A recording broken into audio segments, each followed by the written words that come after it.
দর্শকবৃন্দ, আজ আমরা আপনাকে শেহেনশাহ-ই-বাগদাদ এবং এক জাদুঘরদের সর্দারের এমন এক কাহিনী শোনাব যা শুনে আপনি দড়াম করে থমকে যাবেন। তোর জন্য এটাই ভালো যে তুই ওদের পানি দিয়ে দে, নয়তো তোকে আর তোর জাদুকে আমি ভস্ম করে দেব। ও যে আল্লাহর ইনকারী ছিল, যে জাদুর জোরে শেহেনশাহ-ই-বাগদাদকে খোলা চ্যালেঞ্জ করে দিয়েছিল এবং বিষের পেয়ালা খাইয়ে দিয়েছিল। লা ইলাহা ইল্লাল্লাহু মুহাম্মাদুর রাসূলুল্লাহ। তারপর আগে কি হলো আসুন দেখি আজকের এই ভিডিওতে। আর শেহেনশাহ-ই-বাগদাদের সত্যকারের মুরিদ যারা, তারা কমেন্টে আল্লাহু আকবার অবশ্যই লিখবেন। অনেক পুরনো জামানার কথা, যখন জমিনের এক দূরদূরান্তের প্রান্তে সূর্য তার পুরো আলো নিয়ে নয়, বরং তার পুরো পহর বা ক্রোধ নিয়ে চকমক করত। এখানের বাতাসেও আগুনের মতো তাপ ছিল, যা চেহারাকে ঝলসে দিত আর গলায় কাঁটা উগিয়ে দিত। এই উপত্যকার নাম ছিল ওয়াদি এক শারাব, কিন্তু আশেপাশের লোক একে মৃত্যুর বস্তি বলত। এখানে একটা গ্রাম আবাদ ছিল, যার বাসিন্দাদের জীবন ছিল এক অনবরত আযাব। গ্রামের কাঁচা বাড়িগুলো গরমে তক্ত হয়ে থাকত, রাস্তাঘাট জনশূন্য থাকত, এবং পশু পাখিরা তৃষ্ণার তীব্রতায় নিস্তেজ হয়ে ছায়ার সন্ধানে দেয়ালের সাথে লেপ্টে থাকত। এখানে পানি শুধু জীবন ছিল না, বরং এখানে পানির অনেক দাম ছিল। এই পুরো এলাকায় পানির একটিই মাত্র উৎস ছিল, একটি প্রাচীন অনেক বড় এবং গভীর কুয়া, যা গ্রামের একেবারে মাঝখানে অবস্থিত ছিল। কিন্তু দুর্ভাগ্য এই ছিল যে এই কুয়া গ্রামবাসীর মালিকানায় ছিল না, বরং এর ওপর এক ভয়ানক লানতের ছায়া ছিল। কুয়ার পাড়ে দিন রাত এক ভয়ানক বালা পাহারা দিত। এটি ছিল একটি অনেক বড় কালো কুচকুচে এবং হেবতনাক ভয়ঙ্কর নাগ সাপ। এটা কোনো সাধারণ সাপ ছিল না। এর শরীর এতটা মোটা ছিল যেন খেজুরের কাণ্ড, আর এর দৈর্ঘ্য এতটা ছিল যে সে পুরো কুয়ার পাড়ে কয়েকবার প্যাঁচ খেয়ে বসে থাকত। এর চামড়া কালো চকচকে ছিল এবং তার উপর লাল রঙের অদ্ভুত সব নিশানা ছিল। কিন্তু সবচেয়ে বেশি দহশাতনাক বা ভয়াবহ ছিল এর চোখগুলো, হলুদ আর রক্তাক্ত চোখ, যা পলক না ফেলে আগন্তুকদের দিকে তাকিয়ে থাকত। যখন সে ফোঁস করে উঠত, তখন তার মুখ দিয়ে এমন বিষাক্ত ভাব বেরোত যে আশেপাশের বাতাসও তিতো হয়ে যেত। গ্রামবাসী এই সাপকে জানোয়ার নয়, নাগ দেবতা মানত। তারা মনে করত যে এই কুয়ার পানি এই দেবতার অমৃত, আর এর অনুমতি ছাড়া এক ফোঁটা পানি নেওয়াও মৃত্যুকে দাওয়াত দেওয়ার শামিল। কিন্তু এই সাপের চেয়েও বেশি বিপজ্জনক এবং বিষাক্ত ছিল সেই মানুষটি যে এই সাপের মালিক হয়ে বসেছিল। তার নাম ছিল কালনাথ। কালনাথ ছিল এক অত্যন্ত মাক্কার, জালেম এবং জাদুকর মানুষ। তার হুলিয়া দেখেই বাচ্চারা ডরের চোটে মায়ের কোলে লুকিয়ে যেত। তার চোখে লালচ আর তাকাব্বুরের এমন তুফান ছিল যা পুরো বস্তিকে নিজের কবজায় নিয়ে রেখেছিল। কালনাথ মানুষের মনে এই কথা বসিয়ে দিয়েছিল যে এই নাগ দেবতা শুধু তার কথা শোনে, আর যদি কালনাথ চায় তবে এই সাপ পুরো গ্রামকে দংশন করে ধ্বংস করে দেবে। এই ভয়ের কারণে পুরো গ্রাম কালনাথের গোলাম হয়ে গিয়েছিল। দুপুরের সময় ছিল, সূর্য মাথার ওপর আগুনের পিণ্ড হয়ে জ্বলছিল। তৃষ্ণায় মানুষের করুণ দশা ছিল। কুয়ার চারদিকে এক লম্বা কাতার লেগেছিল, কিন্তু এই কাতার পানি ভরার জন্য ছিল না, বরং নিজেদের দৌলত বিলিয়ে দেওয়ার জন্য ছিল। আইন এই ছিল যে যে সোনা দেবে সেই পানি খাবে। দৃশ্যটি ছিল হৃদয় বিদারক। এক দুর্বল বৃদ্ধ, যার হাত কাঁপছিল, সে কালনাথের সামনে এসে কান্নাকাটি করতে লাগল। মহারাজ, রহম করুন, আমার ঘরে 3 দিন ধরে পানির এক ফোঁটাও নেই। আমার নাতিরা তৃষ্ণায় অজ্ঞান হয়ে যাচ্ছে। আমার কাছে দেওয়ার মতো আর কিচ্ছু বেঁচে নেই। সব কিছু তো আপনি নিয়ে নিয়েছেন। শুধু এক কলস পানি দিয়ে দিন, আমি সারা জীবন আপনার গোলামি করব। কালনাথ, যে কুয়ার পাশে এক উঁচু চত্বরে শাহী কায়দায় বসেছিল, সে তাচ্ছিল্য করে হাসল। সে নিজের হাতে ধরা ত্রিশূল মাটিতে আছাড় মারল। গোলামি? তোর মতো বুড়ো আর দুর্বলের গোলামি আমার লাগবে না। তার আওয়াজে সাপের মতো ফোঁসানি ছিল। নাগ দেবতার নজরানা চাই। সোনা আনো, রোপা আনো, অথবা নিজের ইজ্জত বন্ধক রাখো। খালি হাতে যারা আসে তাদের জন্য এখানে শুধু মৃত্যু আছে। বৃদ্ধ কাঁদতে কাঁদতে বলল, মহারাজ, দেবতারা তো পালনকর্তা হন, তারা তো নিজের বান্দাদের ওপর রহম করেন। এটা কেমন দেবতা যে তৃষ্ণার্তদের মেরে ফেলছে? এই কথা শোনামাত্র কালনাথের চেহারা রাগে নাল হয়ে গেল। সে কুয়ার দিকে ইশারা করল আর জোরে কিছু মন্ত্র পড়ল। কুয়ার পাড়ে বসে থাকা কালো নাগ হঠাৎ নিজের ফণা তুলল। এর ফণা এতটা বড় ছিল যেন কোনো ছাতা খুলে গেছে। সে এক জোরদার ফসানি দিল। এই আওয়াজ শুনে ভিড়ের মধ্যে হুড়োহুড়ি পড়ে গেল। মানুষ ভয়ের চোটে পিছিয়ে গেল। সেই বৃদ্ধ ভয়ে ওখানেই মাটিতে পড়ে গেল। কালনাথ চিৎকার করে বলল, দেখলি, দেবতা নারাজ হয়ে গেল। তোর এই বেয়াদবির সাজা এই যে এখন তুই পানি পাবি না। যা, মরে যা নিজের তৃষ্ণা নিয়ে। খবরদার যদি কেউ একে পানি দিস, তবে এই নাগ রাতে তার ঘরে গিয়ে তাকে দংশন করবে। মানুষ নিরুপায় হয়ে দেখছিল। তারা জানত যে কালনাথের ধমকি শুধু কথার কথা নয়। তারা নিজেদের চোখে অনেকবার দেখেছে যে যেই কুয়ো থেকে লুকিয়ে পানি নেবার চেষ্টা করেছে, সে পরের দিন সকালে নীল হয়ে মরা অবস্থায় পাওয়া গেছে। ভয় তাদের দিল আর দিমাগ অবশ করে দিয়েছিল। তারা মনে করত যে জীবন আর মৃত্যু আল্লাহর হাতে নয়, বরং এই কালনাথ আর তার নাগের হাতে। এরই মধ্যে কাতারে দাঁড়িয়ে থাকা এক মহিলা নিজের কান থেকে সোনার ছোট ছোট দুল খুলে ফেলল। এটাই ছিল তার শেষ সম্বল। এই নিন, শুধু আমার বাচ্চাকে বাঁচিয়ে দিন। কালনাথের চোখে লোভের চমক দেখা গেল।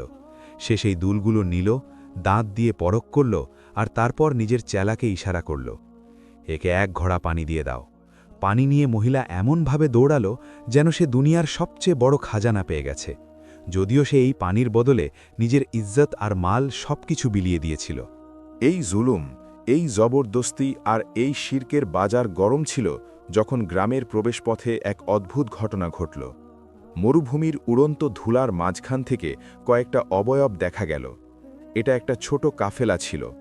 এই কাফেলায় কোনো বাদশা ছিল না, কোনো লস্কর ছিল না, কিন্তু তাদের চলার কায়দায় এমন শান ছিল যে দেখার মতো। সবার সামনে এক নুরানি চেহারার হাস্তি ব্যক্তিত্ব চলছিলেন। কাঁধে চাদর, মাথায় আমামা আর হাতে একটা লাঠি। ওনার চেহারা সূর্যের তাপ থাকা সত্ত্বেও এমনভাবে চমকাচ্ছিল যেন চতুর্দশীর চাঁদ। ওনার চোখে সেই সুকুন ছিল যা তুফানকে থামিয়ে দেয়। ইনি আল্লাহর ওলি শাহেনশাহে বাগদাদ সৈয়দনা শেখ আব্দুল কাদির জিলানি রহমতুল্লাহ আলাইহে ছিলেন। আপনার সাথে আপনার কয়েকজন অনুগত ছাত্রও ছিল। সফরের দীর্ঘতা আর গরমের কারণে ওনাদের ঠোঁট শুকিয়ে গিয়েছিল আর চেহারায় ধুলো জমেছিল, কিন্তু ওনাদের সাহস ছিল তুঙ্গে। ওনারা দ্বীনে হাকের প্রচার আর আল্লাহর একত্বের পয়গাম নিয়ে এই বিরান এলাকায় পৌঁছেছিলেন। যেমনই এই কাফেলা গ্রামের সীমানায় দাখিল হল, এক অদ্ভুত নীরবতা অনুভব হল। সুলেমান, যিনি শাহেনশাহে বাগদাদের খাদেম ছিলেন, তিনি চারদিকে তাকিয়ে বললেন, ইয়া মুর্শিদ, এটা কেমন বস্তি? এখানকার বাতাসে বিষণ্ণতা আর ভয় মিশে আছে। মনে হচ্ছে এখানকার মানুষ কোনো বড় বিপদে গ্রেস্তার হয়ে আছে। শাহেনশাহে বাগদাদ নিজের বসিরত আফরোজ দৃষ্টি দিয়ে বস্তির পরিস্থিতি পর্যবেক্ষণ করলেন। আপনি এক গভীর শ্বাস নিলেন আর বললেন, সুলেমান, যেখানে সৃষ্টিকর্তাকে ছেড়ে সৃষ্টিকে পূজা করা হয়, সেখানে রহমতের ফেরেশতারা আসে না, সেখানে শুধু ভয় বাসা বাঁধে। আমি এখান থেকে শিরক আর জুলুমের গন্ধ পাচ্ছি। এই মানুষগুলো তৃষ্ণার্ত, কিন্তু এদের রুহের তৃষ্ণা শরীরের তৃষ্ণার চেয়েও বেশি। ওনারা চলতে চলতে গ্রামের মাঝখানের দিকে বাড়লেন। গ্রামবাসী এই ভিনদেশী মুসাফিরদের অবাক হয়ে দেখছিল। এমন পাক পবিত্র চেহারা তারা আগে কখনো দেখেনি। এক স্থানীয় লোক, যার কাপড় ছেঁড়া ছিল, সে আস্তে করে শাহেনশাহ বাগদাদের রাস্তা আটকাল। হে মুসাফির, সে ভয় পাওয়া গলায় বলল, ফিরে চলে যাও। এই জায়গা তোমাদের মতো লোকেদের জন্য নয়, এখানে শুধু মৃত্যুর রাজত্ব। শাহেনশাহ বাগদাদ মায়ার সাথে তার কাঁধে হাত রাখলেন। আপনার স্পর্শে এমন শীতলতা ছিল যে ওই লোকটার মনে হল তার সব ক্লান্তি নেমে গেছে। আপনি মুচকি হেসে জিজ্ঞেস করলেন, আমার ভাই, আল্লাহর জমিনে মৃত্যুর নয়, জীবনের রাজত্ব থাকে। তোমরা এতটা ভীত কেন? আর এই ভিড় কেন লেগে আছে?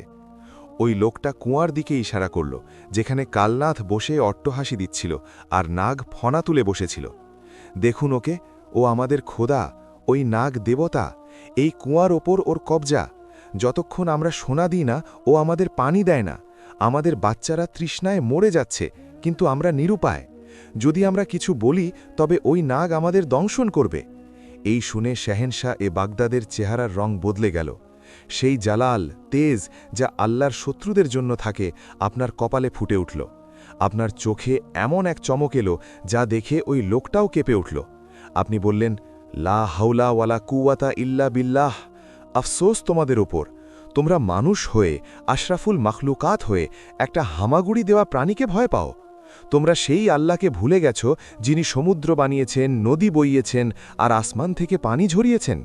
তোমরা একটা সাপকে রিজিকের মালিক মনে করছ। ছাত্রদের মধ্যে একজন আব্দুল্লাহ জোশে এসে বলল, হুজুর, অনুমতি দিন, আমি গিয়ে এই সাপের মাথা গুড়িয়ে দিই। শাহেনশাহ বাগদাদ হাত তুলে তাকে থামালেন। না আব্দুল্লাহ, আবেগ দিয়ে নয়, হিকমত বা প্রজ্ঞা দিয়ে। সাপের মাথা গুড়িয়ে দেওয়ার আগে এদের দিল থেকে এর ডর বের করা জরুরি।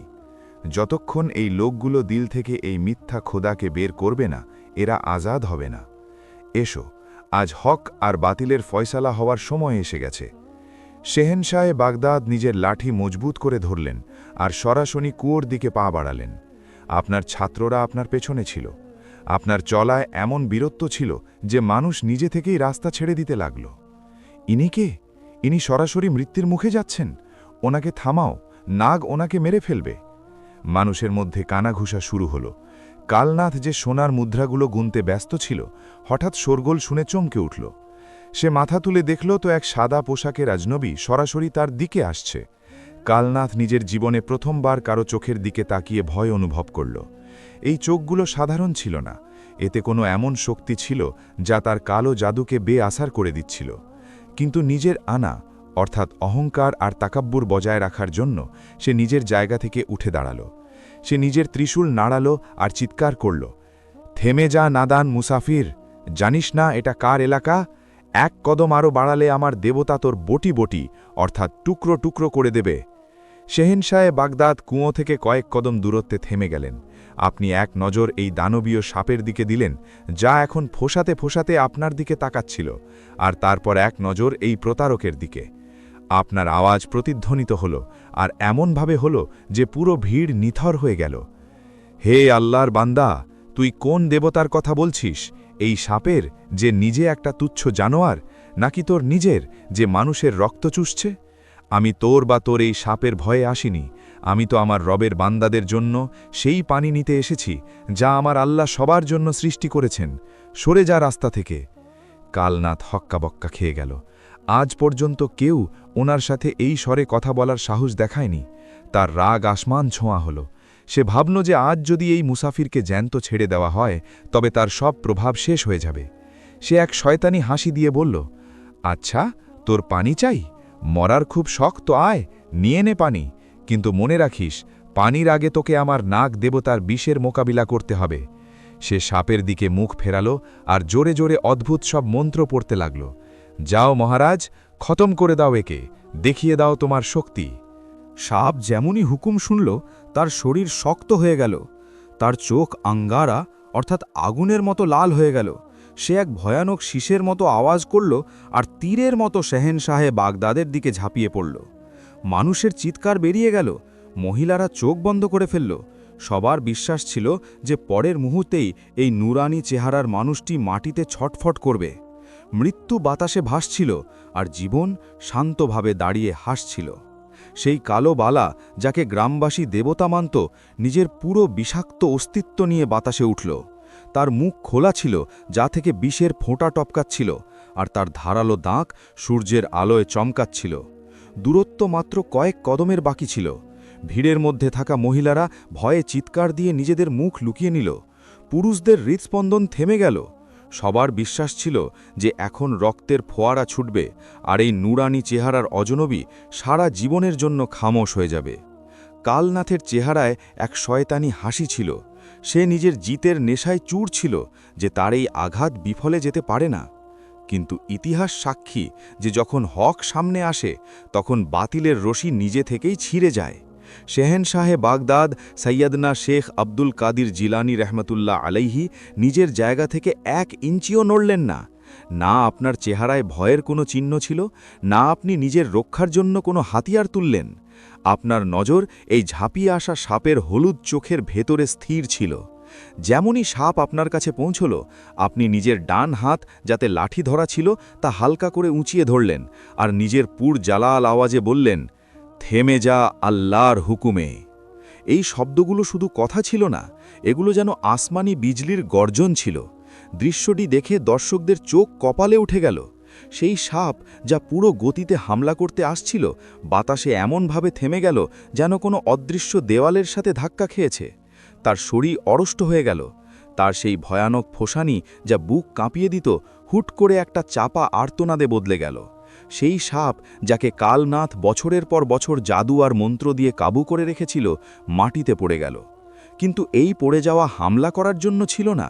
সেই নাগ শেহেনশাহে বাগদাদের কদমের কাছে পড়ে গেল আর নিজের ফনা মাটিতে রেখে দিল, যেমন কোনো পোষা জানোয়ার তার মালিকের সামনে ল্যাজ নাড়ে। তার চোখের সেই খুনি ভাব গায়েব হয়ে গিয়েছিল আর তার জায়গায় এক অদ্ভুত অনুগত্য চলে এসেছিল। পুরো ভিড়ের ওপর নিস্তব্ধতা নেমে এলো। এটা অসম্ভব ছিল, এটা হতেই পারত না। সেই সাপ যা নিজের ছায়াকেও দংশন করত, আজ সে এক মুসাফিরের কদমে লুটাপুটি খাচ্ছিল। শেহেনশাহে বাগদাদ সাপের দিকে তাকালেন আর নরমভাবে বললেন, হে আল্লাহর মাখলুক, তোকেও আমার রব সৃষ্টি করেছেন। তুই মানুষকে ডরানোর আর তাদের রিজিক আটকানোর জন্য সৃষ্টি হসনি। তোকে কে এই হক দিয়েছে যে তুই আল্লাহর বান্দাদের পানি আটকাবি? বিস্ময়করভাবে সাপ তার ফনা নড়ালো, যেন সে ওনার কথা বুঝতে পারছে। কালনাথের অবস্থা দেখার মতো ছিল। তার হাসি গায়েব হয়ে গিয়েছিল আর চেহারা ফ্যাকাশে হয়ে গিয়েছিল। তার মুখ হাঁ হয়ে রইল। সে পাগলের মতো নিজের চত্বর থেকে নিচে ঝাঁপ দিল আর সাপের দিকে দৌড়ে গেল। এটা কি করছিস তুই? কালনাথ চিৎকার করল। ওঠ, দংশন করে কে? আমি তোর মালিক, আমি তোকে হুকুম দিচ্ছি। সে নিজের পকেট থেকে কিছু কালো ছাই বের করল আর সাপের দিকে ছুঁড়ে মারল। সাথে সাথে সে জোরে জোরে নিজের মন্ত্র পড়তে লাগল। সে চাইছিল সাপ আবার ফুঁসে উঠুক। জাগ নাগরাজ, জাগ! কিন্তু আজ মন্ত্রের তাসির বা প্রভাব শেষ হয়ে গিয়েছিল।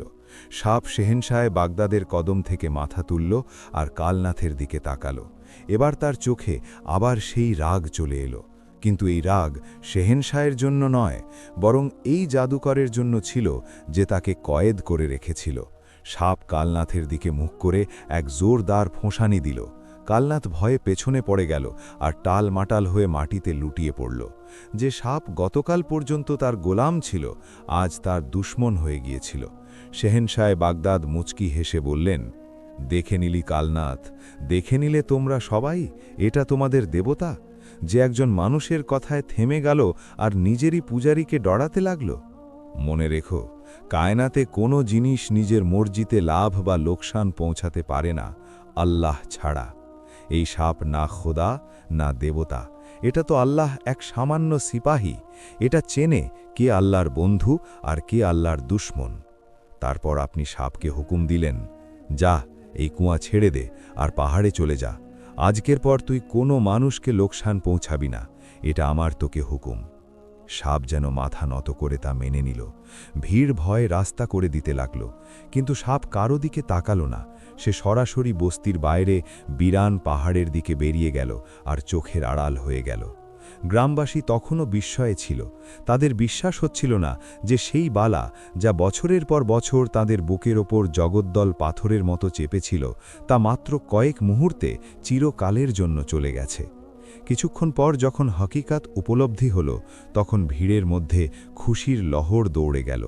কিন্তু এই খুশি তখনও অসম্পূর্ণ ছিল, কারণ তাদের দিলের ডর তখনও বাকি ছিল। শেহেনশাহে বাগদাদ নিজের লাঠির ওপর ভর করে চলতে চলতে কুয়ার একদম কাছে পৌঁছে গেলেন।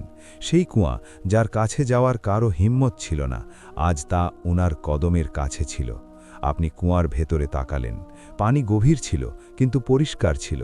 আপনি নিজের ছাত্র আবদুল্লাহকে ইশারা করলেন, আবদুল্লাহ, বালতি ফেলো আর পানি তোলো। আবদুল্লাহ তখনই হুকুম তামিল করল। দড়ি নিচে গেল আর পানি ছলকানোর আওয়াজ এলো। এই আওয়াজ এই তৃষ্ণার্ত বস্তির জন্য জীবনের সুসংবাদ ছিল। যখন পানিতে ভরা বালতি ওপরে এলো, তখন শেহেনশাহে বাগদাদ সেই পানি নিজের হাতে নিলেন। তারপর আপনি ভিড়ের মধ্যে সেই বৃদ্ধকে খুঁজলেন যাকে কালনাথ তাড়িয়ে দিয়েছিল।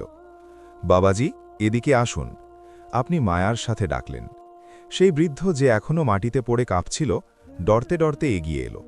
আপনি পানির পেয়ালা তার মুখে লাগিয়ে দিলেন। খান, এটা নাগের পানি নয়, এটা আপনার রবের পানি।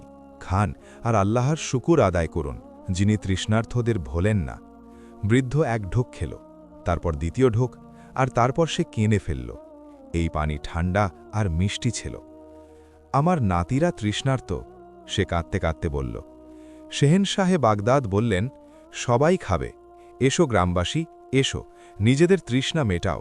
আজ না কেউ সোনা চাইবে, না কেউ রূপা, এই পানি সবার জন্য মুফত। মানুষ দিবানার মতো কুয়ার দিকে দৌড়ে গেল।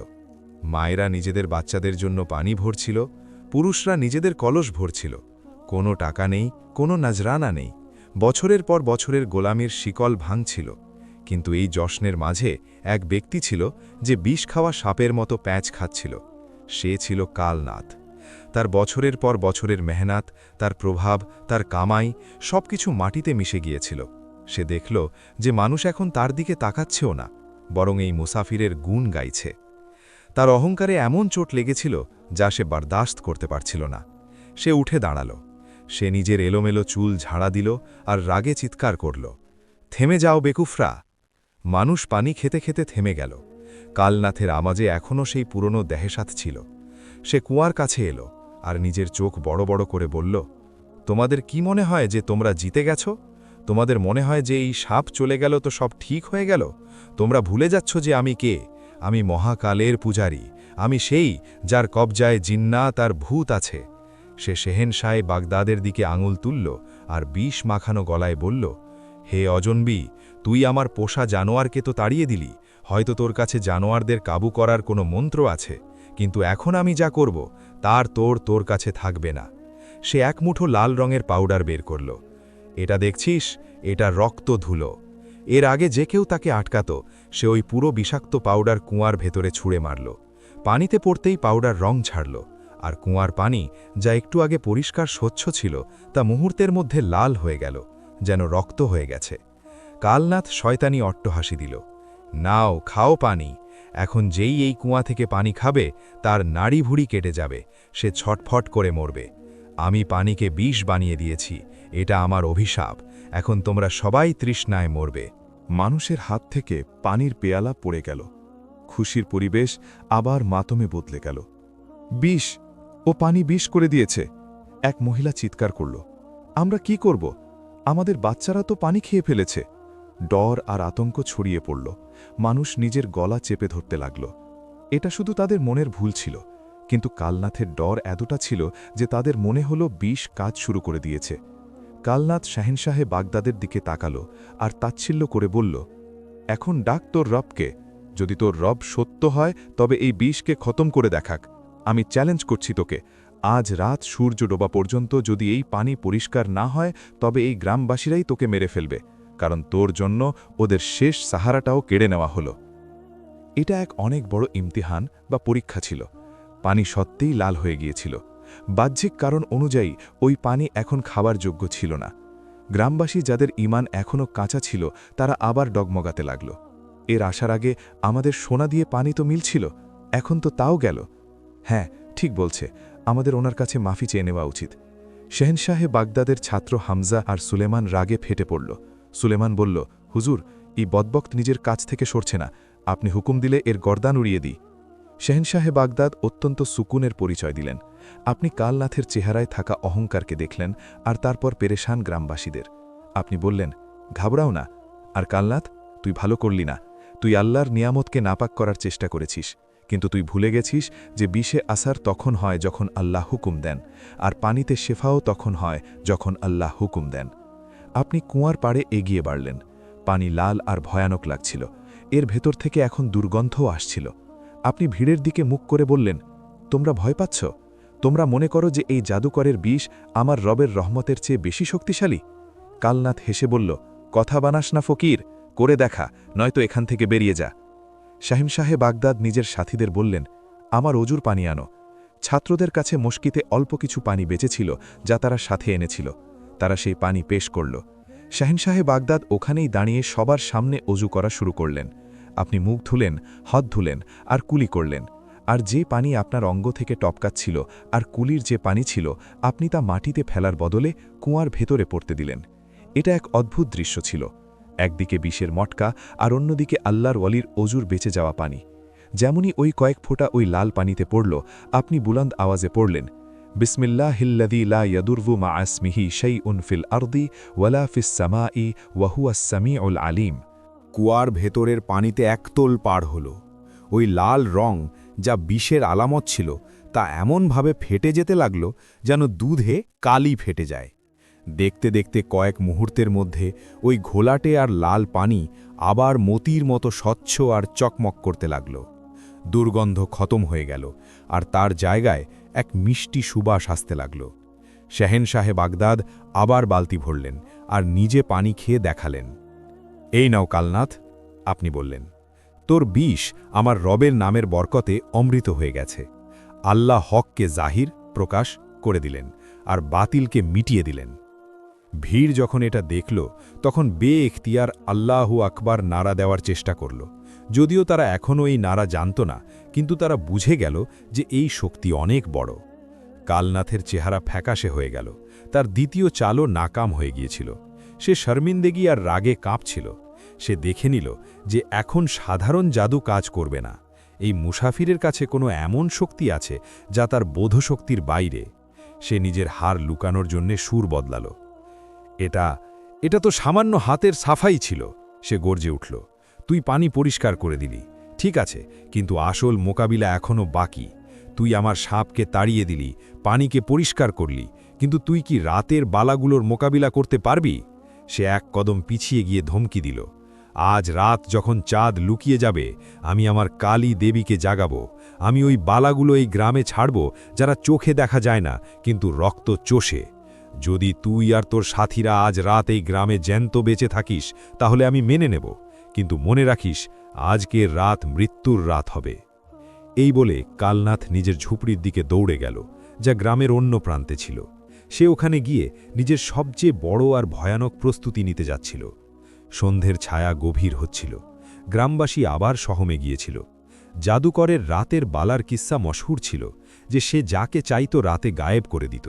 এক বৃদ্ধ মহিলা শেহেনশাহে বাগদাদের জামা ধরল। বেটা, তুমি চলে যাও, ও অনেক ভয়ানক, ও রাতে জিন্নাত পাঠায়, তুমি নিজের জান কেন খোয়াচ্ছ? শেহেনশাহে বাগদাদ মুচকি হেসে আসমানের দিকে তাকালেন, যেখানে প্রথম তারা দেখা যাচ্ছিল। মাজু, রাতও আল্লাহর আর দিনও আল্লাহর। জিন্নাত আর মানুষ সব ওনারই তাবে অনুগত। আজ রাতে তোমরা সবাই নিজের ঘরে আরামে ঘুমিও। পাহারা আমরা দেব আর হেফাজত আমার রব করবে। আজ রাতে এই গ্রামে ভয় নয়, বরং নূর নামবে। কিন্তু কি সত্যিই এমনটা হতে যাচ্ছিল? কালনাথ নিজের গুহায় বসে কোনো ভয়ানক মাখলুককে ডাকতে যাচ্ছিল? আর কি গ্রামবাসীদের কাঁচা ঈমান এই আসন্ন তুফান সইতে পারবে? এটা সাধারণ সন্ধ্যা ছিল না।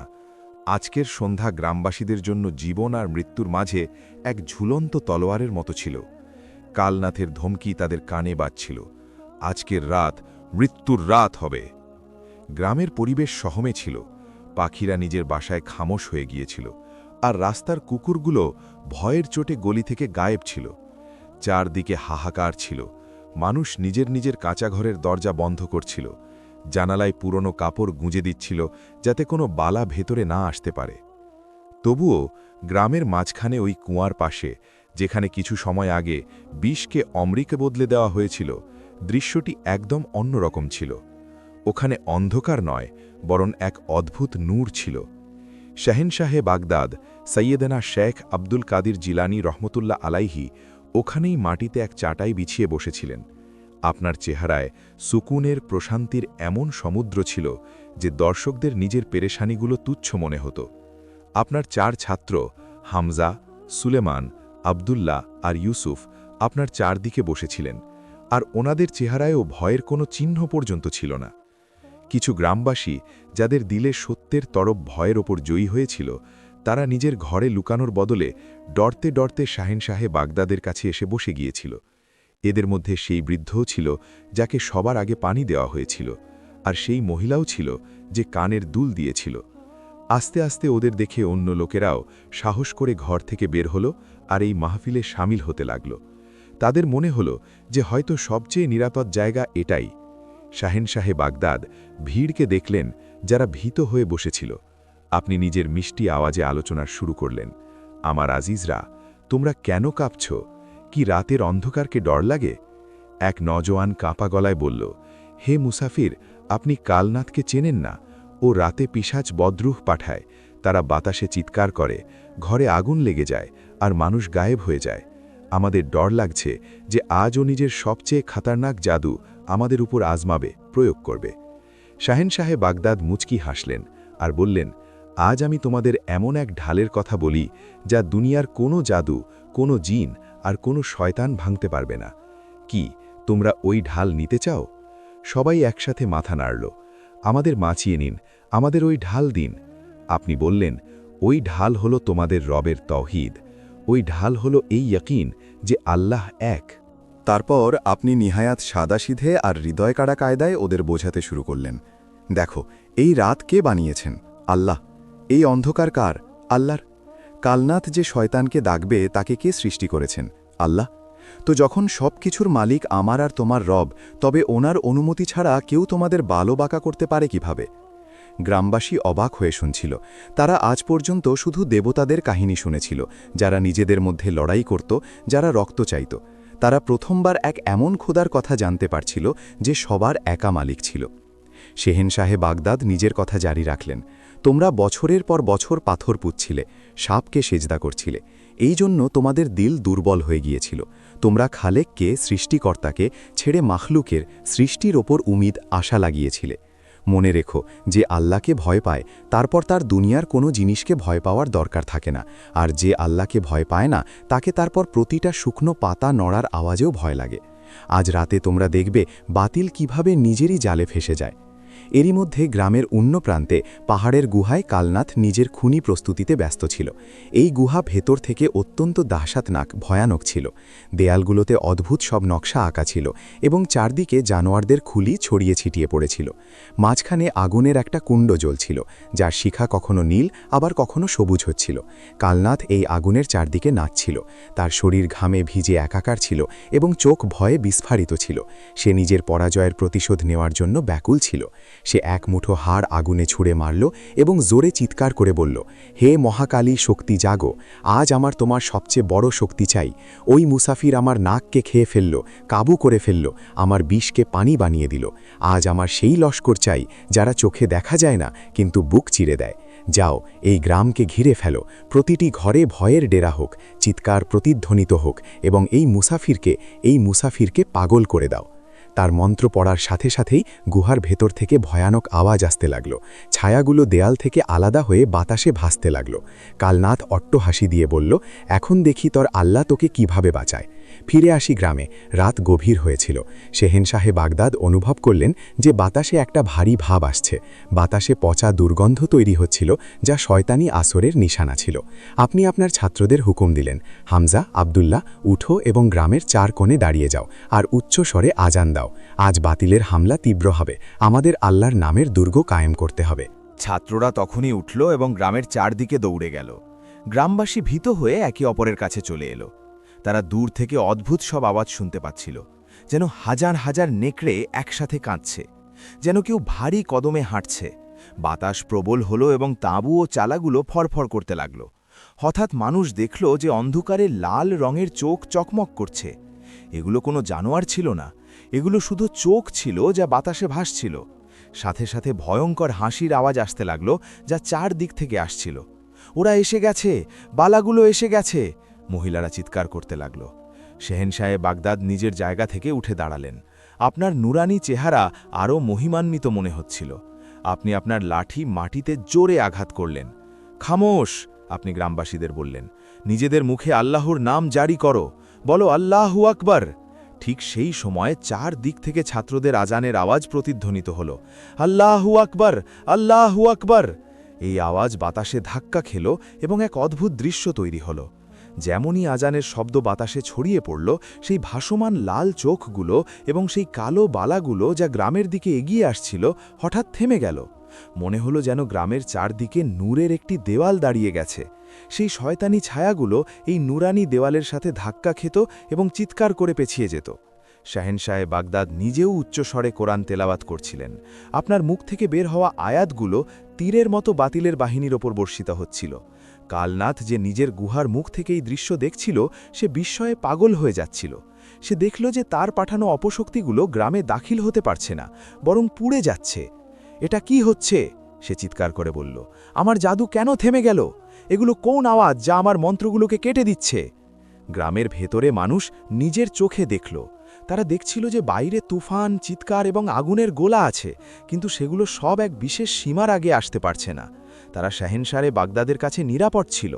প্রথমবার তাদের দিল থেকে ভয় বেরিয়ে গিয়ে এক নতুন শক্তির ওপর বিশ্বাসে বদলে যাচ্ছিল। রাজু নামে এক নওজোয়ান কিষান উঠে দাঁড়ালো এবং জোশের সাথে বলল, হে অজনবী, এটা কেমন শক্তি? তোমার শব্দগুলো তো তলোয়ারের চেয়েও ধারালো।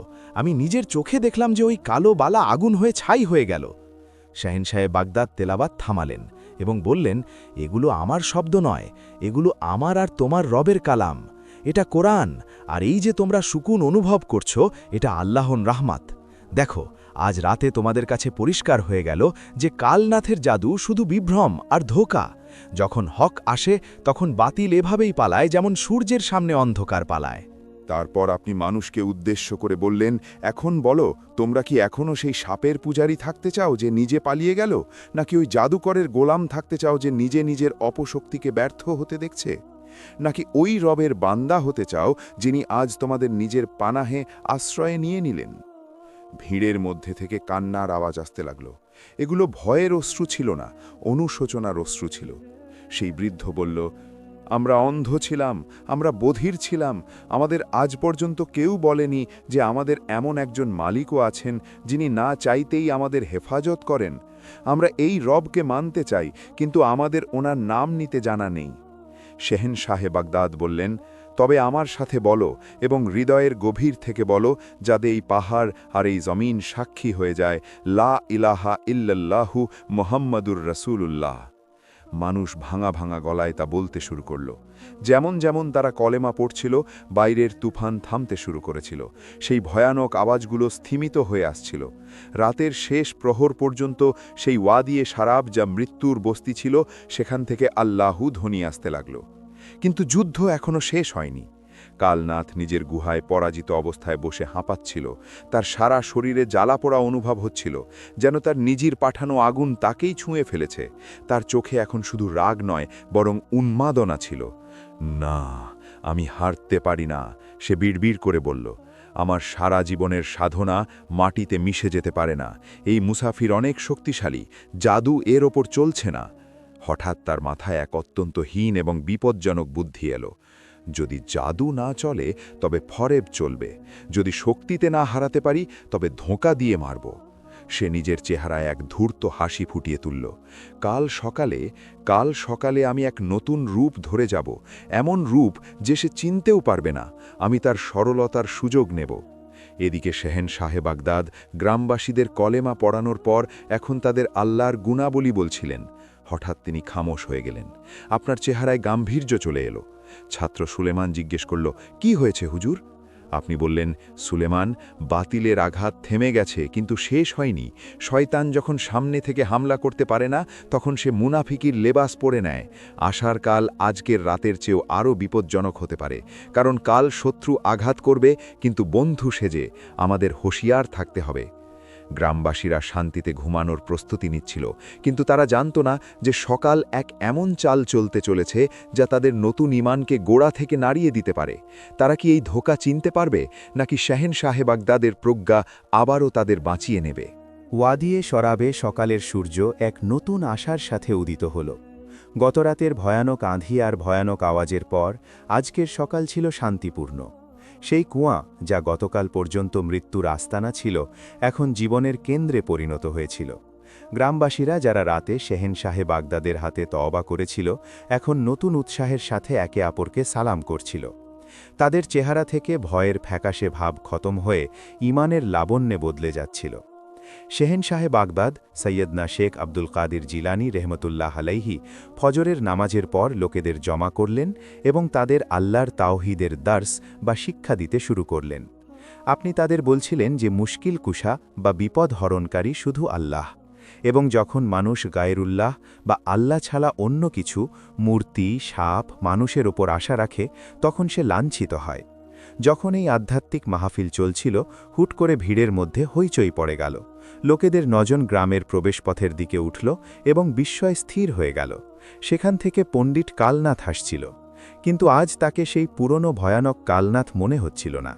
তার শরীর থেকে বাঘের চামড়া গায়েব ছিল, তার গলায় হাড়ের মালা ছিল না এবং তার হাতে সেই ভয়ঙ্কর ত্রিশূলও ছিল না। সে সাদা সাধারণ পোশাক পরেছিল, তার হাত জোড় করা ছিল এবং সে মাথা নিচু করে অত্যন্ত বিনয়ের সাথে আসছিল। তার পেছনে তার কিছু খাস চেলারা ছিল, যারা হাতে থালা নিয়ে আসছিল, যা কাপড় দিয়ে ঢাকা ছিল। গ্রামবাসী অবাক হয়ে গেল। এটা কি সেই জালিম ব্যক্তি যে গতকাল পর্যন্ত আমাদের পোকামাকড় ভাবত? রাতের পরাজয় কি তাকে শুধরে দিয়েছে? হয়তো সেও মুসলমান হতে এসেছে। শেহেনশাহে বাগদাদ খামোশি দিয়ে তাকে আসতে দেখছিলেন। আপনার বিলায়েতি দৃষ্টি তার সাদা পোশাকের পেছনে লুকানো এই কালো দিলকে দেখছিল, যা বিষে ভরা ছিল। কালনাথ ভিড় চিড়ে সামনে এলো এবং সরাসরি শেহেনশাহে বাগদাদের কদমে পড়তে লাগল। আপনি তাকে থামালেন এবং বললেন, ওঠো, সেজদা শুধু আল্লাহর জন্য। বলো, কিভাবে আসা হলো? কালনাথ কুমিরের কান্না কাঁদতে কাঁদতে বলল, হে আল্লাহর অলি, আমি হেরে গেছি। আমি গতরাতে দেখে নিয়েছি যে আমার অপশক্তিগুলো আপনার নূরের সামনে ছাই হয়ে গেছে। আমি মেনে নিয়েছি যে আমার জাদু মিথ্যা এবং আপনার খোদা সত্য। আমাকে মাফ করে দিন, আমি সারা জীবন অন্ধকারে ছিলাম, এখন আমিও এই আলোতে আসতে চাই। গ্রামবাসী এই শুনে আবেগপ্রবণ হয়ে গেল। তাদের মনে হলো যে এখন সব লড়াই শেষ হয়ে গেছে। আল্লাহু আকবার, মানুষ নাড়া দিল। কালনাথ চোখ মুছতে মুছতে বলল, কিন্তু হুজুর, আমার একটা শেষ ইচ্ছা আছে। আমাদের ধর্মে যখন কেউ নিজের ভুল মানে এবং নতুন গুরু ওস্তাদকে গ্রহণ করে, তখন সে তাকে নিজের হাতে কিছু খাওয়ায়। এটা ভালোবাসার চিহ্ন। আমি আমার বাড়ি থেকে আপনার জন্য এবং আপনার সাথীদের জন্য খাস দুধ আর ক্ষীর এনেছি। যদি আপনি এটা কবুল করে নেন, তবে আমার মন শান্তি পাবে এবং আমি বুঝব যে আমার পেছনের গুনাহ ধুয়ে গেছে। সে ইশারা করল এবং তার চেলারা সামনে বাড়ল। থালা থেকে কাপড় সরানো হলে ভেতলে মাটির সুন্দর পেয়ালায় দুধ আর ক্ষীর রাখা ছিল, যার সুবাস ছিল অনেক সুস্বাদু। আপাতদৃষ্টিতে এটা এক মাসুম নির্দোষ আবদার ছিল এবং অস্বীকার করার কোনো কারণ দেখা যাচ্ছিল না, কারণ ইসলাম তো সন্ধি আর মোহব্বতের দিন। কিন্তু শেহেনশাহে বাগদাদের ছাত্র হামজা সুলেমানের কানে কানে বলল, আমার এর চোখে সততা মনে হচ্ছে না। এই সেই ব্যক্তি যে গতকাল পানিতে বিষ মিশিয়েছিল। সাপ কখনো নিজের বিষ ছাড়ে না। শেহেনশাহে বাগদাদ সব কিছু জানছিলেন। আল্লাহ ওনার দিলের মধ্যে ইলহাম করে দিয়েছিলেন যে এই দুধ আর ক্ষীরের মধ্যে কী লুকানো আছে।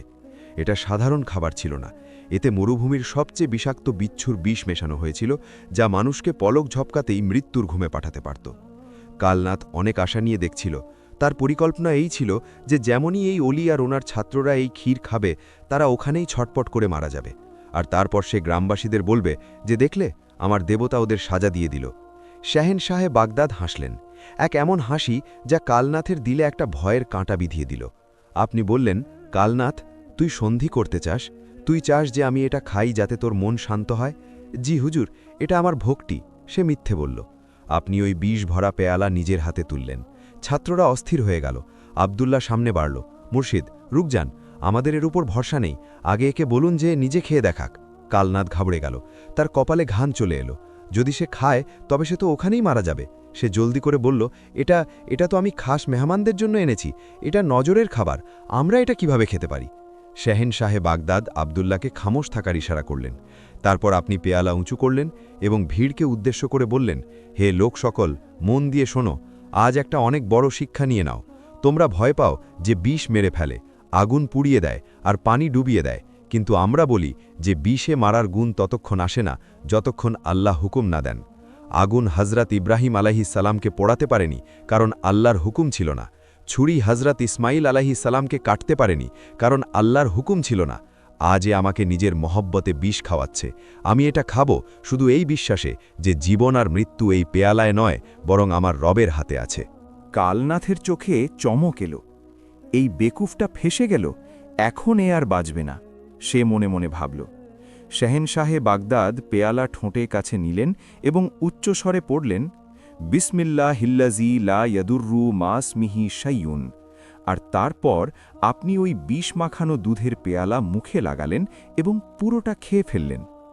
ছাত্রদের শ্বাস আটকে গেল। কালনাথ নিজের শ্বাস আটকে অপেক্ষা করতে লাগল যে এখনই ইনি পড়ে যাবেন, এখনই উনার মুখ দিয়ে ফেনা বেরোবে। 1 মুহূর্ত কাটল, 2 মুহূর্ত, তারপর পুরো 1 মিনিট। শেহেনশাহে বাগদাদ পেয়ালা নিচে রাখলেন। আপনার চেহারার নূর আরও বেড়ে গিয়েছিল। আপনি জিভ বুলিয়ে ঠোঁট পরিষ্কার করলেন এবং বললেন, আলহামদুলিল্লাহ। কালনাথ, তোর খিলে মিষ্টতা তো ছিল, কিন্তু তোর নিয়তের তিক্ততা ওকে নষ্ট করতে পারেনি। কালনাথ পাথরের মতো হয়ে গেল। এটা কিভাবে সম্ভব? এই বিষের এক ফোঁটা হাতিকে মেরে ফেলতে পারত। এই মানুষটা পুরো পেয়ালা খেয়ে ফেলল আর হাসছে। তার সব পরিকল্পনা, তার সব ধূর্তামি, তার সব বিজ্ঞান ফেল হয়ে গিয়েছিল। শাহেনশাহে বাগদাদ এখন জালালে এসে বললেন, কেন কালনাথ, এখন তোর বিষ কাজ করল না তো অবাক হচ্ছিস? তুই ভেবেছিলি যে আমি জানি না? ওরে নাদান, মুমিনের প্রজ্ঞা থেকে ভয় কর। তুই আমাদের মারতে এসেছিলি, কিন্তু আল্লাহ তোকে আবার লঞ্ছিত করলেন। যখন গ্রামবাসীরা বিষ শব্দটা শুনল, তখন তাদের পায়ের তলা থেকে মাটি সরে গেল। বিষ? ও কি বিষ দিয়েছিল? রাগের এক লহর ভিড়ের মধ্যে ছড়িয়ে পড়ল। এই ধোঁকাবাজ, এই খুনি! নৌজওয়ানরা রাগে কালনাথের দিকে বাড়ল। এ আমাদের মেহমানকে, আল্লাহর অলিকে মারার চেষ্টা করেছে, একে জ্যান্ত ছাড়ব না। লোকেরা কালনাথকে ঘিরে ফেলল। সে ভয়ের চোটে কাঁপতে লাগল। এখন তার কাছে পালানোর কোনো রাস্তা ছিল না। আমাকে বাঁচান, আমার ভুল হয়ে গেছে, সে চিৎকার করে বলল। শাহেনশাহে বাগদাদ উচ্চস্বরে বললেন, থেমে যাও, কেউ একে হাত দিও না। লোকেরা থেমে গেল, যদিও তাদের চোখে রক্ত নেমে এসেছিল। আমরা এখানে রক্ত ঝরাতে আসিনি, রক্ত বাঁচাতে এসেছি। এর সাজা এটা নয় যে একে মেরে ফেলা হোক, এর সাজা এই যে এ নিজের চোখে নিজের সম্পূর্ণ পরাজয় দেখুক। কালনাথ, তোর সাপ ব্যর্থ হয়েছে, তোর অপশক্তিগুলো পুড়ে গেছে, তোর বিষ পানি হয়ে গেছে। এখন তোর কাছে কি বেঁচে আছে? এখনো সময় আছে, তওবা কর আর এই রবকে মেনে নে, যিনি সব কিছুর ওপর কাদের, ক্ষমতাবান। কিন্তু কালনাথের দিল কালো হয়ে গিয়েছিল। সে দেখল যে এখন তার কাছে হারানোর কিছু নেই। লজ্জার বদলে তার ভেতরে এক শেষ ভয়ঙ্কর উন্মাদনা জেগে উঠল। সে ঝটকা দিয়ে উঠে পেছনে লাফ দিল এবং চিৎকার করে বলল, না, আমি মানব না। তোমরা জাদুকর, তোমরা আমার বিষের ওপর কোনো মন্ত্র পড়ে দিয়েছ, কিন্তু এখনও আমার শেষ শক্তি বাকি আছে। তোমরা আমার সাপ আর অপশক্তিকে হারিয়েছ, কিন্তু তোমরা কি মরুভূমির দেব স্যান্ড ডিমনের মোকাবিলা করতে পারবে? লোকদের চেহারায় আবার ফ্যাকাশে ভাব উঠতে লাগল। মরুভূমির দেব, এটা এক পুরনো লোককথা ছিল যা মানুষ ভুলে গিয়েছিল। কালনাথ পাগলের মতো হাসতে হাসতে বলল, এই গ্রামের নিচে পুরনো কবরে এক এমন শক্তি ঘুমিয়ে আছে যাকে শুধু রক্ত জাগাতে পারে। আমি নিজের জান দিয়ে দেব, কিন্তু এই পুরো গ্রামকে তোমাদের সাথে দাফন করে যাব। সে নিজের পকেট থেকে এক খঞ্জর বের করল, কিন্তু এবার অন্য কাউকে মারার জন্য নয়, বরং নিজেকে। আমি নিজের কুরবানি দিয়ে এই মরুভূমির তুফানকে ডাকব, যা সব কিছু মিটিয়ে দেবে। এর আগে যে কেউ তাকে আটকাত, কালনাথ গ্রামের বাইরে সেই বড় টিলার দিকে দৌড়াল, যেখানে প্রাচীন আমলের ধ্বংসাবশেষ ছিল। সে ওখানে গিয়ে নিজের শেষ আর সবচেয়ে ধ্বংসাত্মক রসম, আচার পালন করতে যাচ্ছিল। বাতাস হঠাৎ থেমে গেল, আসমানের রং হলুদ হতে লাগল, পাখিরা ভীত হয়ে শোরগোল করতে লাগল। শেহেনশাহে বাগদাদ আসমানের দিকে তাকালেন। আপনি বুঝে গেলেন যে এটা শয়তানের শেষ আঘাত। এটা শুধু এক জাদুকরের ধমকি ছিল না, বরং এটা ঈমান আর কুফরের শেষ লড়াই, ফাইনাল শোডাউন ছিল। আপনি আপনার ছাত্র আর গ্রামবাসীদের বললেন, ঘাবড়াও না, এটা নিপতে থাকা প্রদীপের ফরফরানি। আজ বাতিল নিজের শেষ সীমা পর্যন্ত যাবে, এবং আজই হক নিজের পুরো শান, মহিমা দিয়ে জাহির হবে। সবাই অজু করে নাও আর আমার সাথে এসো। আজ ফয়সালাকারী যুদ্ধ এই টিলার ওপর হবে। একদিকে কালনাথ নিজের জান দিয়ে তুফান ওঠাতে যাচ্ছিল, আর অন্যদিকে শেহেনশাহে বাগদাদ নিজের রবের রহমত নিয়ে এই তুফানকে থামাতে যাচ্ছিলেন। ওয়াদিয়ে শারাব কি চিরকালের জন্য বালিতে দাফন হয়ে যাবে, নাকি তৌহিদের নূর এই শেষ অন্ধকারকেও চিরে দেবে? ওয়াদিয়ে শারাবে কিয়ামতের দৃশ্য ছিল। সেই উজ্জ্বল সকাল, যা কিছু সময় আগে আসার পয়গাম নিয়ে এসেছিল, এখন হলুদ আর কালো হয়ে গিয়েছিল। সূর্য ধুলোর পেছনে লুকিয়ে গিয়েছিল, আর আসমানের রং তামার মতো হয়ে গিয়েছিল। বাতাস থেমে গিয়েছিল, কিন্তু এটা সেই সুকুন ছিল যা বড় তুফানের আগে হয়। প্রতিটি জিনিস নিথর ছিল, এমনকি পাখিরাও গাছ থেকে পড়ে মাটিতে গুটিসুটি মেরেছিল। গ্রামের বাইরে এই প্রাচীন আর বিরান টিলার ওপর পণ্ডিত কালনাথ দাঁড়িয়েছিল। তার হুলিয়া, অবয়ব এখন মানুষের মতো রইল না।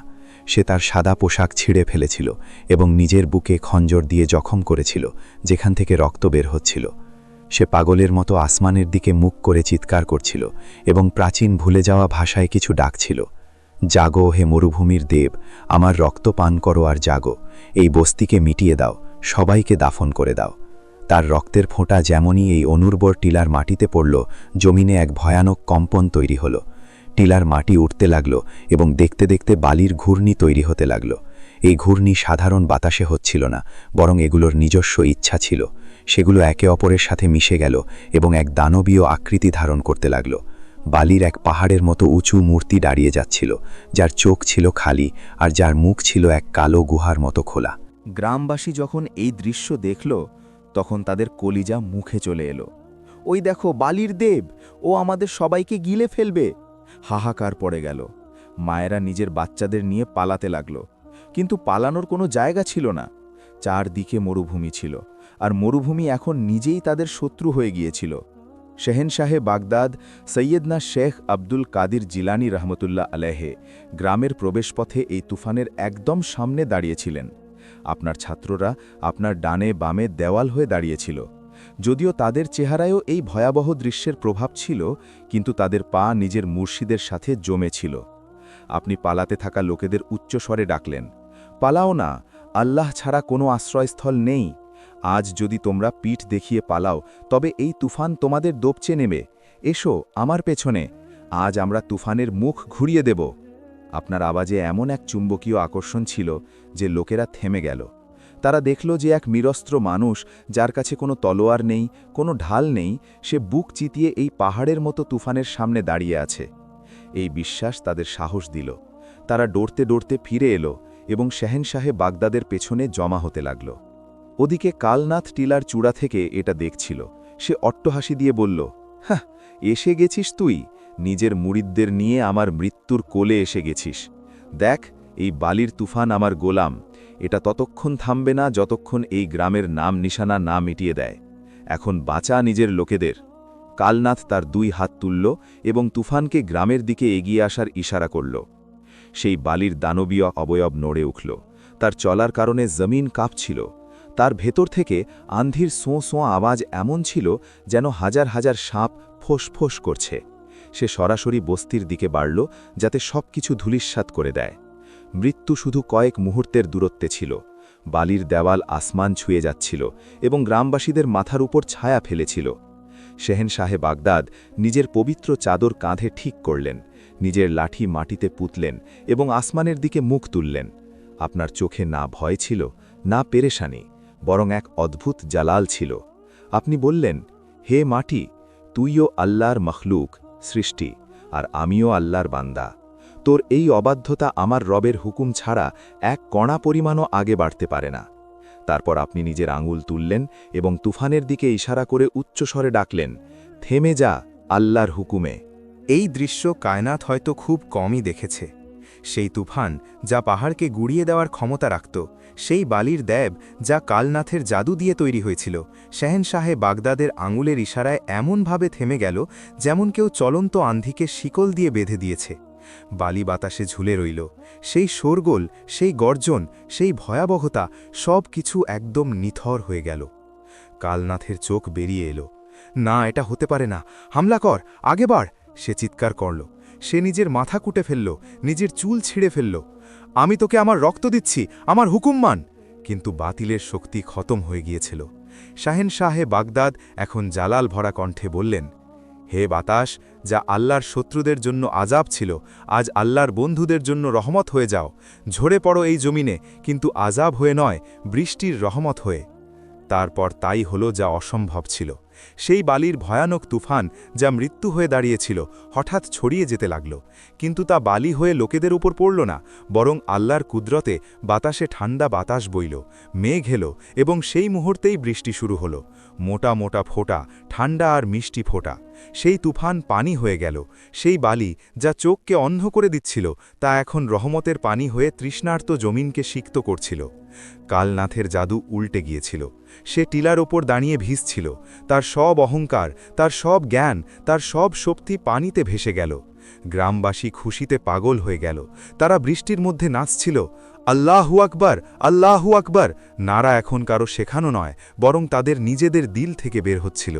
তারা নিজের চোখে দেখে নিয়েছিল যে আসল বাদশাহ কে। শাহেনশাহে বাগদাদ টিলার দিকে পা বাড়ালেন, যেখানে কালনাথ হাঁটুর ওপর ভর দিয়ে পড়েছিল। সে পরাজিত, ভাঙা এবং বরবাদ হয়ে গিয়েছিল। সে মনে করছিল যে এখন এই অলি আসবে এবং তাকে কতল করে দেবে অথবা কোনো অভিশাপ দিয়ে ছাই করে দেবে। যখন শাহেনশাহে বাগদাদ তার কাছে পৌঁছালেন, তখন কালনাথ ডরতে ডরতে মাথা তুলল। তার চোখে মৃত্যুর ভয় ছিল।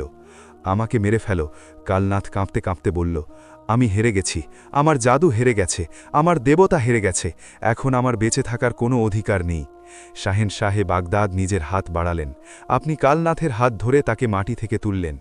কালনাথ, আপনি নরম সুরে বললেন, আমরা শত্রুকে মারি না, শত্রু তাকে মারি। দেখ, তোর মিথ্যা খোদা তোকে বরবাদ করছিল, আর আমার সত্য খোদা তোকে বাঁচাচ্ছে। কালনাথ ডুকরে কেঁদে উঠল। তার চোখের জল বৃষ্টির পানিতে মিশে গেল। আল্লাহ কি আমাকে মাফ করতে পারেন? সে ফুপিয়ে ফুপিয়ে জিজ্ঞেস করল। আমি অনেক জুলুম করেছি, আমি মানুষের রক্ত চুষেছি, আমি শিরক করেছি। আপনি বললেন, আল্লাহর রহমত তোর গুনাহের চেয়ে অনেক বড়। যদি তুই সত্য দিল থেকে তওবা করিস এবং এই প্রতিজ্ঞা করিস যে আজকের পর কখনো জাদু আর শিরকের কাছে যাবি না, তবে আমার রব তোকে এমনভাবে পাক করে দেবেন যেমন বৃষ্টি এই বাতাসকে পাক করে দিয়েছে। কালনাথ সেই সময়েই নিজের গলা থেকে সেই শেষ তাবিজটা ছিঁড়ে ছুঁড়ে ফেলে দিল, যা তার কাছে বেঁচে ছিল। সে সেজদায় পড়ে গেল। আমি সাক্ষ্য দিচ্ছি যে আল্লাহ ছাড়া কোনো মাবুদ নেই, সে পুকারল। পুরো গ্রাম এই দৃশ্য দেখছিল। সেই জালিম যার নামে বাচ্চারা ডরাত, আজ সে এক অসহায় বাচ্চার মতো কেঁদে কেঁদে আল্লাহর কাছে মাফি চাচ্ছিল। সেই দিন ওয়াদিয়ে শরাবে শুধু বৃষ্টি পড়েনি, বরং নূর বর্ষিত হয়েছিল। প্রতিটি ব্যক্তি, প্রতিটি বাচ্চা, প্রতিটি বৃদ্ধ কালেমা পড়ে নিয়েছিল। পরের কয়েকদিন শেহেনশাহে বাগদাদ ওখানেই অবস্থান করলেন। আপনি গ্রামবাসীদের নামাজ শেখালেন, হালাল হারামের পার্থক্য বললেন এবং তাদের জীবনযাপনের পদ্ধতি শেখালেন। সেই মন্দির যেখানে কালনাথ শয়তানি আচার আচরণ করত, তা পরিষ্কার করা হলো। সেখান থেকে মূর্তি আর খুলি সরিয়ে দেওয়া হলো এবং সেই জায়গায় এক সাধারণ মসজিদ নির্মাণ করা হলো। প্রথমবার যখন সেখানে আজান হলো, তখন পাহাড়গুলোও সাক্ষ্য দিল যে এখন এখানে শুধু আল্লাহর নাম প্রতিধ্বনিত হবে। কালনাথ, যার নাম রাখা হয়েছিল আব্দুল্লাহ, সে এখন মসজিদের খাদেম হয়ে গেল। সে সারাদিন এবাদাত করত এবং লোকেদের খেদমত করত। সে প্রায় কাঁদত এবং বলতো যে হায়, আমি যদি আগে জানতাম যে সত্যের মধ্যে কত সুকুন, শান্তি আছে। শেহেনশাহে বাগদাদ এবং তার 4 ছাত্র নিজেদের মালপত্র বাঁধলেন। পুরো গ্রাম তাদের বিদায় জানানোর জন্য বাইরে বেরিয়েছিল। সবার চোখ অশ্রুসিক্ত ছিল। সেই লোকগুলো যারা কয়েকদিন আগে মৃত্যুর মুখে ছিল, এখন এক নতুন জীবন কাটাচ্ছিল। গ্রামের সর্দার, যে আগেকার সেই বৃদ্ধ লোকটি ছিল, সে হাত জোর করে আদবের সাথে বলল, হে মুর্শিদ, আপনি চলে যাচ্ছেন, আমাদের কি হবে? শয়তান যদি আবার আসে তবে? শেহেনশাহে বাগদাদ শেষ নাসিহাত উপদেশ করলেন, আমার ভাইয়েরা, আমি চলে যাচ্ছি, কিন্তু আল্লাহ তো এখানেই আছেন এবং সব সময় থাকবেন। যতক্ষণ তোমরা আল্লাহর রশিকে মজবুতভাবে ধরে রাখবে, নামাজ কায়েম করবে এবং একে অপরের ওপর জুলুম করবে না, কোনো শয়তান, কোনো জাদুকর তোমাদের কিছু বিগড়াতে পারবে না। এই সজীবতা, এই পানি সব আল্লাহর আমানত, এর হেফাজত করো। তারপর আপনি দোয়ার জন্য হাত তুললেন। সবাই আমিন বলল। এরপর এই নুরানি কাফেলা সেই শান দিয়ে ফিরে গেল যে শান দিয়ে এসেছিল। সূর্য তাদের পেছনে চকমক করছিল এবং তাদের সামনে এক এমন বস্তি ছিল যা এখন ওয়াদিয়ে শরাব নয়, বরং ওয়াদিয়ে নূর হয়ে গিয়েছিল। কাহিনী শেষ হয়, কিন্তু সত্যের এই সফর জারি থাকে। যখনই দুনিয়ায় অন্ধকার ছড়ায়, আল্লাহ ওনার এমনই বান্দাদের মাধ্যমে হকের জয়গান করেন। তো দর্শকবৃন্দ, এই ছিল আমাদের আজকের ভিডিও। যদি ভিডিও ভালো লেগে থাকে তবে ভিডিওতে লাইক দিয়ে নিজের বন্ধু ও আত্মীয় স্বজনদের সাথেও বেশি বেশি শেয়ার করুন। জাযাকাল্লাহ।